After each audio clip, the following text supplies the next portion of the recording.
que te levou a migrar da vida privada, setor privado, onde você teve sucesso indiscutível pela métrica aqui de abertura de lojas, né, uma marca com mais de 100 anos, para a vida pública, onde a gente sabe, né? Eu, como digital influencer e a minha esposa também, todo dia tem gente falando mal da gente. Com político é muito pior. Você pode fazer o certo e mesmo assim vai ter muita gente o tempo todo criticando, por melhor que seja a sua conduta. Por que você comprou essa briga? Bruno, eu acho que teve aí vários fatores.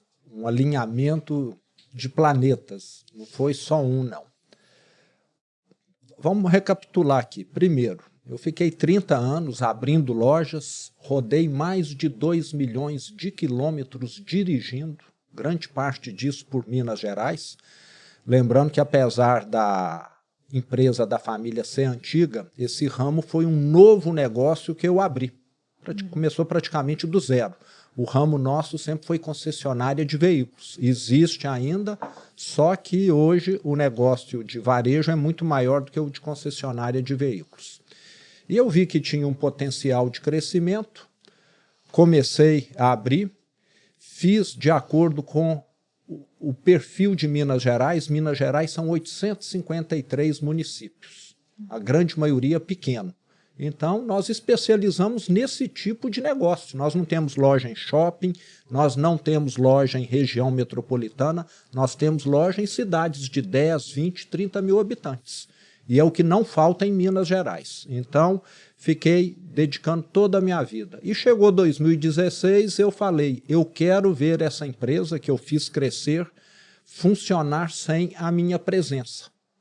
Eu já vi muitas empresas, você também que acompanha negócios, começarem a sofrer porque já passou da hora do fundador, do acionista, passar o comando para uma geração mais nova e ele insistir em continuar.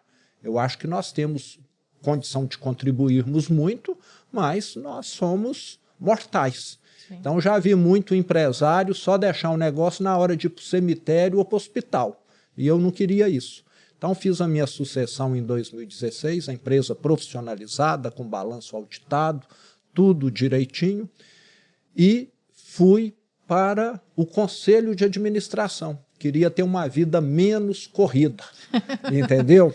Foi para a política. E tive no ano de 17. O ano meu de 17 foi um ano totalmente atípico na minha vida. Eu não estava nem o dia todo na empresa e nem dedicando a outra atividade. Estava estudando, tive a oportunidade de conhecer startups fora, ver como que funciona, tá ajudando, contribuindo com a empresa de uma outra forma, que não lá no dia a dia, reunião, cobrança, relatório, viagem, deslocamento sem parar, e contribuir. E coincidiu no final de 17, o Partido Novo entrar em contato comigo. Nós queremos disputar a eleição para governador ano que vem, e queremos você contribuindo com o partido. Eu nunca gostei de política. Eu tinha até aversão. Eu ajudava a fazer a política de recursos humanos, os procedimentos, e uma das coisas que eu sugeri foi introduzida, que era proibido entrar político na empresa para fazer campanha, para fazer qualquer coisa. Varejo, você depende do seu João, da Dona Maria, do Joãozinho para poder estar vendendo, não depende de político. E eu sempre vi com péssimos olhos a política no Brasil. Então, a minha reação natural foi falar não. Você concorda? Eu ser chamado por uma coisa que eu sempre abominei, que eu nunca gostei, que eu considerava uma atividade semi-criminosa, mas esse não começou a ter um custo para mim, com a minha consciência. Eu acordava de noite e pensava, gente, eu sempre critiquei tanto o setor público, a burocracia do Estado, os políticos. Agora eu estou sendo chamado, posso contribuir com alguma coisa e não vou. Então, assim, aquilo me pesou, porque só criticar é fácil. Sim. Você mora no condomínio, você critica que o jardim está feio, que a piscina não está limpa adequadamente, que a pintura está não sei o quê, mas você não vai em reunião de condomínio, você não participa. Então, eu comecei a ficar naquela dúvida, mas antes de falar sim, eu fui numa psicóloga para ela me dar um atestado de sanidade mental. Eu comecei a duvidar que eu pudesse estar tendo alguma alucinação, alguma coisa assim. Fui, ela me entrevistou, conversou muito e falou, não, você está tudo bem, você está só muito indignado.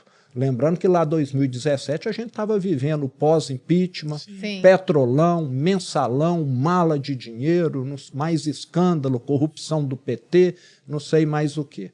Ela falou, não pode ir. Igual agora, né? Não mudou tanta coisa assim. Mudou tanta coisa. 10 anos depois e pouca coisa mudou.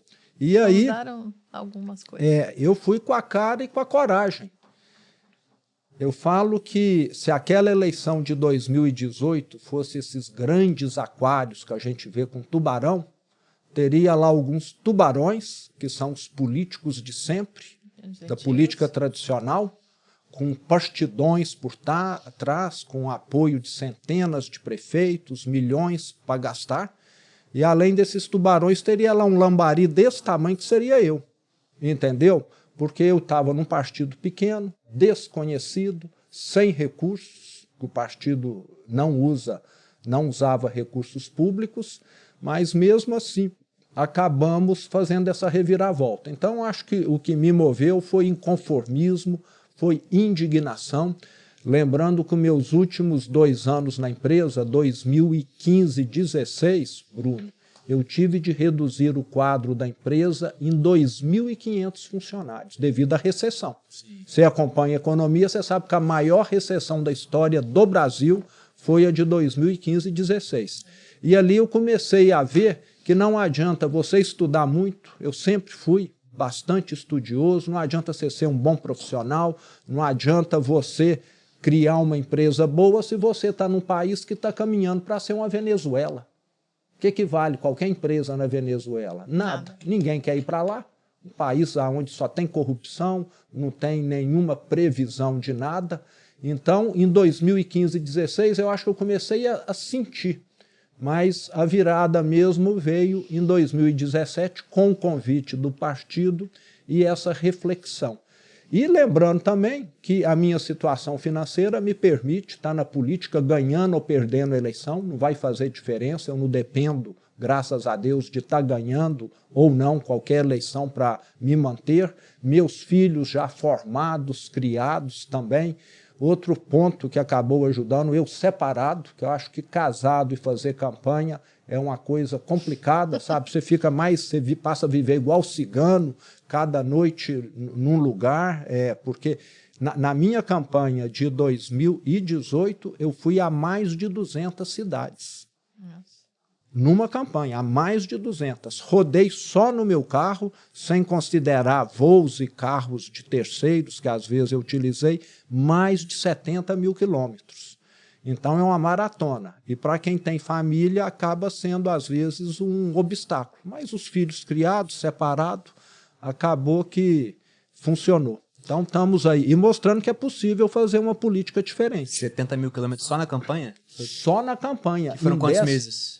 10 meses. 10 meses. 7 mil quilômetros por mês, dá 220 quilômetros por dia. Não é nada demais, não. Concorda? Mas não é pouco também, não. É bastante. Tava pensando no carro, todo dia? no carro da Malu. Você tem 40 mil quilômetros rodados em 4 anos. Em 4.